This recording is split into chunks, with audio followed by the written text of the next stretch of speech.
मानग्रन्थिविधुन्तु देवरभसाम् आस्वाद्यमानेन वप्रेमाडम्बरपूर्णिमाहिमकरे कामाक्षि ते तत्क्षणम् आलोक्य स्मितचन्द्रिकां पुनरिमाम् उन्मीलनं जग्मुषीम् चेतशीलयते चकोरचरितं चन्द्रार्धचूडामणेः कामाक्षि स्मितमञ्जरीं तव भजे यस्यास्त्विषामङ्कुराम् आपीनस्तनपानलालसतया निःशङ्कमङ्केशयः ऊर्ध्वं वीक्ष्य विकर्षति प्रसृमरान् उद्दामया शुण्डया सूनुस्ते विशशङ्कयाशु कुहना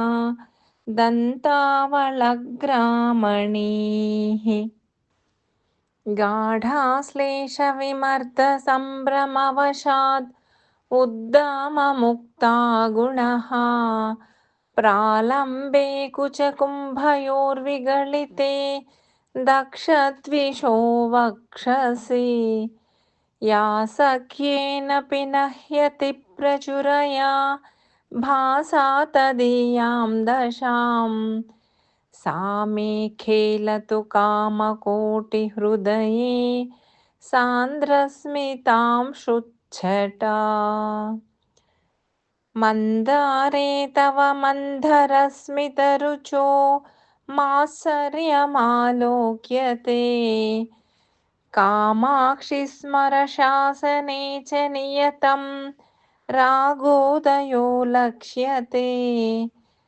चान्द्रेषु द्युतिमञ्जरीषु च महादोषाङ्कुरो दृश्यते शुद्धानां कथमीदृशी गिरिसुते शुद्धा दशा कथ्यताम् पीयूषं खलु पीयते सुरजनैर्दुग्धाम्बुधिर्मध्यते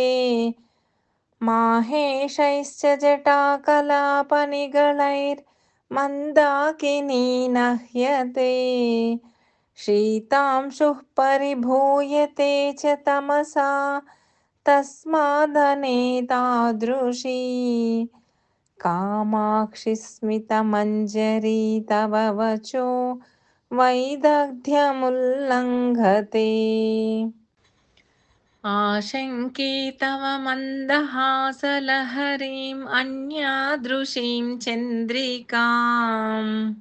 एकां रेशकुटुम्बिनि प्रतिपदं यस्याः प्रभासङ्गमे वक्षोजाम्बुरुहेन ते रहयतः काञ्चिद्दशां कौट्मलीम् आस्याम्भोरुहमम्ब किञ्च शनकैरालम्बते पुल्लताम्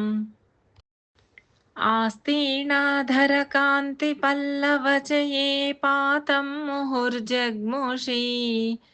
कामद्रोहिणि मांसलस्मरशरज्ज्वालावलिर्व्यञ्जति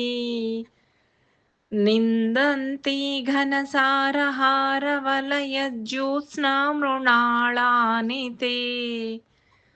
कामाक्षि स्मितचातुरी विरहिणी रीतिं जगाहेतराम् सूर्यालोकविधौ विकासमधिकं यान्ति हरन्ति तमः सन्दोहं नमतां निजस्मरणतो दोषाकरद्वेषिणी निर्यान्ति वदनारविन्दकुहरान् निर्धूतजाड्यान् नृणाम् श्रीकामाक्षि तव स्मितद्युतिमयी चित्रीयते चन्द्रिका कुण्ठीकुर्युरमे कुबोधघटनाम् अस्मन्मनोमाथिनीम् श्रीकामाक्षि शिवङ्करास्तव शिवे श्रीमन्दहासाङ्कुराः एतन्वन्ति निरन्तरं तरुणिमस्तम्भेरमग्रामणीः कुम्भद्वन्द्वविडम्बिनिस्तनतटे मुक्ताकुथाडम्बरम् प्रेङ्खन्तः शरदम्बुदा इव शनैः प्रेमानिलैः प्रेरिता मज्जन्तो मदनारिकण्ठसुषमा सिन्धौ मुहुर्मन्धरम् श्रीकामाक्षि तव स्मितांशुनिकराश् श्यामायमानश्रियो नीलाम्भोधरनैपुणीं तत इतो निर्निद्रयं त्यञ्जसा।